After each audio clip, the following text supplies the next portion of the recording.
வணக்கம் மக்களே, நல்லா இருக்கீங்களா? நீங்கள் எல்லாரும் நலமாக இருப்பீங்கன்னு நான் நிச்சயம் நம்புகிறேன். இன்றைக்கி நம்ம வந்திருக்கிற இடம் ரொம்ப விசேஷமான, ரொம்ப முக்கியமான ஒரு இடம். ஆமாங்க, 108 திவ்ய தேசங்களில் ரொம்ப பிரசித்தி பெற்ற நவ திருப்பதிகள் அப்படின்னு சொல்லப்படக்கூடிய 9 நவகிரகங்களுக்கு பிரசித்தி பெற்ற பெருமாள் கோயில் தான் இந்த திருநெல்வேலி தூத்துக்குடி மாவட்டத்தில் அமைஞ்சிருக்கிற நவ திருப்பதி. அந்த நவ திருப்பதிலேயே ரொம்பவும் முதன்மையானதாக சொல்லப்படக்கூடிய ஸ்ரீ வைகுண்டம் கோயிலுக்கு தாங்க வந்திருக்கிறோம். அங்கே அமைஞ்சிருக்கிற ஸ்ரீ வைகுண்டநாதரை போய் நம்ம தரிசனம் பண்ணலாம் வாங்க. சரி, இந்த நவ திருப்பதி கோயிலுக்கு நம்ம வந்திருக்கிறோமே, அதோட ஃபஸ்ட்டு எபிசோடை நம்ம இன்றைக்கி பப்ளிஷ் பண்ணுறதுக்கு காரணம் என்னென்னா, இன்றைக்கி வைகுண்ட ஏகாதசிங்க. நிறைய பேர் இன்றைக்கி காலையில் சீக்கிரமே எந்திரிச்சு பெருமாள் கோயிலுக்கு போய் தரிசனம் பண்ணி பரமபத வாசல் அப்படின்னு சொல்லக்கூடிய சொர்க்க வாசலை கண்டிப்பாக பார்த்துருப்பீங்க, இல்லை போயிட்டு அதை கிராஸ் பண்ணியிருப்பீங்க. அப்படி பரமபத வாசலை கிராஸ் பண்ணுறவங்க சொர்க்கத்துக்கு போய் சென்றடைவாங்க அப்படின்னு ஒரு வைணவ நம்பிக்கை இருக்குங்க. ஸோ அதனால் இந்த ஸ்ரீ வைகுண்டத்தை இன்றைக்கி நம்ம சேனலில் போடலாம் அப்படின்னு சொல்லிட்டு நம்ம முடிவு பண்ணி அதை நம்ம போடுறோம். அது ஏன் ஸ்ரீ வைகுண்டம் அப்படின்னு கேட்குறீங்களா? நம்ம சொர்க்கவாசல் அப்படி எதுக்கு கிடக்கிறோம் அப்படின்னா, நம்மளோட மனித வாழ்க்கை முடியும் சமயத்தை நம்ம பெருமாளோட அருளோட நம்ம பெருமாள் இருக்கக்கூடிய அந்த பார்க்கடல் அமைந்த ஸ்ரீ வைகுண்டத்துக்கு போவோம் இல்லையா? ஆனால் அது நம்மளோட வாழ்க்கை முடிவின் சமயத்தில் தான் நடக்கும். ஆனால் நம்ம உயிரோடு இருக்கும்போதே அதற்கு இணையான ஒரு கோயில் அப்படின்னு சொல்லலாம், அது இந்த ஸ்ரீ வைகுண்டம் தான். அதனால தான் இன்றைக்கி நம்ம எஸ்பெஷலாக வைகுண்ட ஏகாதசி ஸ்பெஷல் எபிசோடாக இன்றைக்கி நம்ம இந்த ஸ்ரீ வைகுண்டத்துக்கு வந்து அதை நம்ம வியூவர்ஸ்க்காக நம்ம இன்றைக்கி போடுறோம். நீங்கள் நவ திருப்பதி ட்ரிப்பு பிளான் பண்ணிங்கன்னா டெஃபினட்டாக ஒரு டாக்ஸியோ ஒரு காரோ எடுத்துக்கிறது நல்லது. ஏன்னா இந்த 9 கோயில்களும் ரொம்ப அருகாமையில் அமைஞ்சிருக்குது. இதுக்கு நீங்கள் பஸ் வசதியோ எடுத்தாலும் அது செப்பரேட் பஸ்ஸஸாக எடுக்க முடியாது, கொஞ்சம் காம்ப்ளிகேட்டட் தான். ஏன்னா இல்லை நடந்தே போயிடலான்னா டெஃபினட்டாக முடியாது. ஒவ்வொன்றும் ஒரு 3 கிலோமீட்டர்ஸ், 5 கிலோமீட்டர்ஸ், 10 கிலோமீட்டர்ஸ்னு தாமிரபரணி ஆற்றங்கரையோட 2 கரைகளிலும் இருக்குது. கண்டிப்பாக நீங்கள் நடந்து போகிற டிஸ்டன்ஸும் கிடையாது. கண்டிப்பாக நீங்கள் ஒரு டாக்ஸியோ இல்லை காரோ எடுத்துக்கிறது பெட்டர்.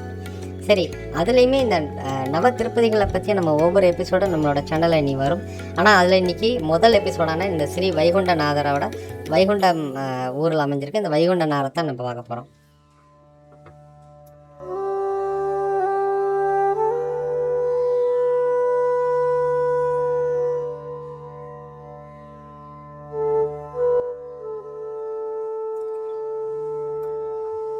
இந்த கோயிலோட என்ட்ரன்ஸில் இருக்கிற இந்த ராஜகோபுரம் இருக்குல்ல, இது 9 நிலை அடுக்கு கொண்ட 110 அடி உயரம் கொண்ட ராஜகோபுரங்க. மூலவர் வைகுண்டநாதர். இந்த மூலவர் வைகுண்டநாதர் கோயிலுக்குள்ளே இருக்கிற இவர் சந்திர விமானத்தோட கீழே இருக்காரு. ஆதிசேஷன் கொடை பிடிக்க 4 கரங்களோட காட்சி தராங்க. மார்பிள மகாலட்சுமி தாயார் நின்ற கோலத்தில் கிழக்கு நோக்கி நமக்கு காட்சி தராங்க. தாயார் வைகுண்டநாச்சியார். இந்த கோயிலோட உற்சவர்னு பார்த்தோன்னா சோரநாதர் அப்படின்னு சொல்லப்படக்கூடிய கள்ளபிரான்.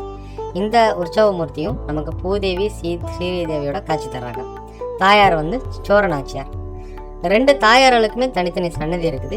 நரசிம்மர் சன்னதியும் கோதண்டாராமர் சன்னதியும் தனியாக இருக்குங்க.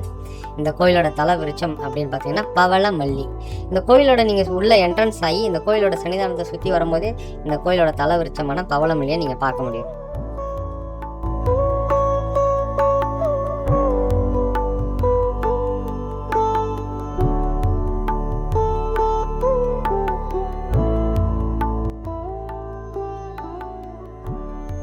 இந்த கோயிலோட தல புராணம் அப்படின்றது ஸ்ரீ வைகுண்டநாதருக்கு முதல்ல நான் சொல்லிடுறேன்.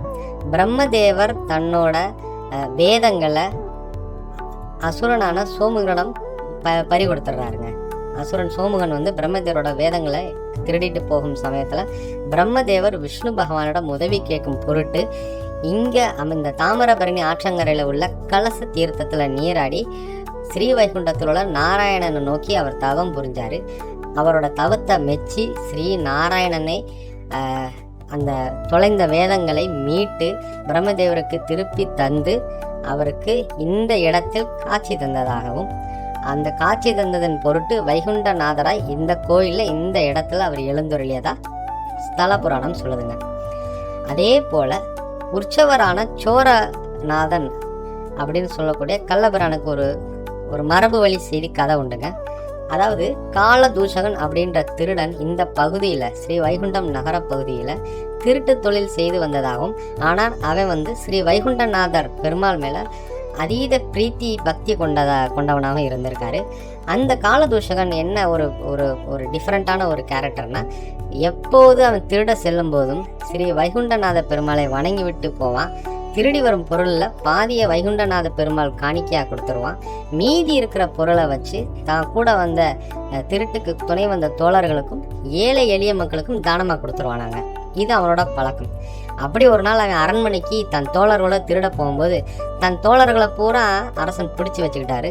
ஆனால் இவன் மட்டும் தப்பிச்சு எப்படியோ வந்துட்டான்.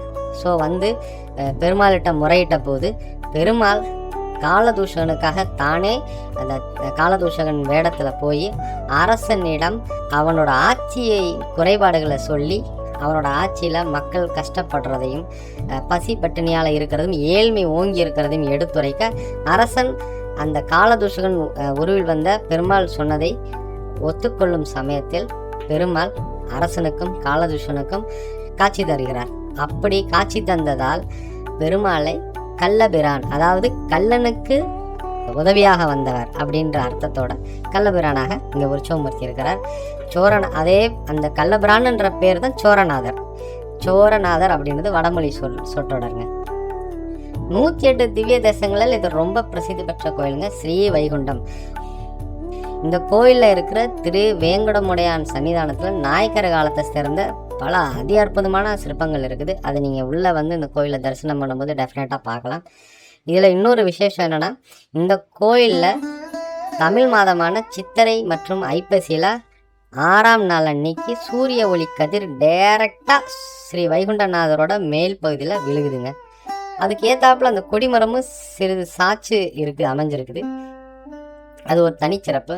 நீங்கள் என்னைக்காவது ஒரு சித்திரை இல்லை ஐப்பசி மாதம் 6ஆம் நாள் அன்னைக்கு பகலில் ஸ்ரீ வைகுண்டநாதர் தரிசனம் பண்ணி பாருங்கள், சூரிய ஒளி உங்களுக்கு தெரியும். அதனால தான் இது சூரியனுக்கு உகந்த தலம்.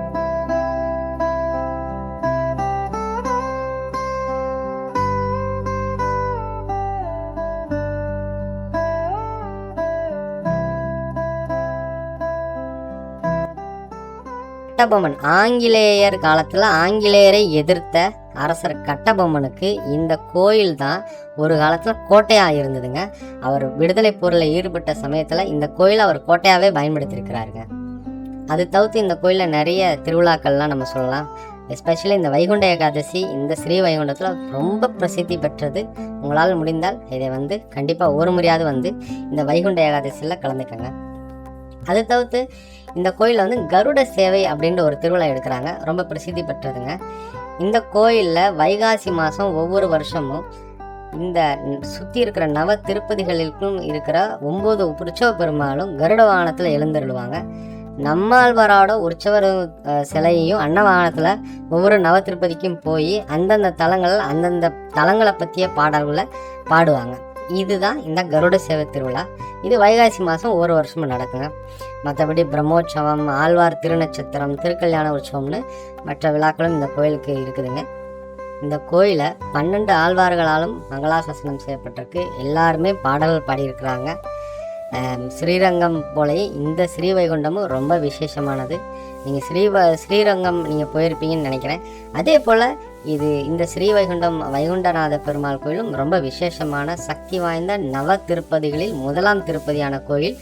சூரிய பகவானுக்கு நவகிரகங்களில் சூரிய பகவானுக்கு உகந்த ஸ்தலம் அப்படின்னு சொல்கிறோம். நீங்கள் கும்பகோணம் சைடு நவகிரக தலம்லாம் நீங்கள் பார்த்தீங்கன்னா சிவன் சைவ சமயத்தை சார்ந்ததாக இருக்கும். சிவன் இருப்பார்.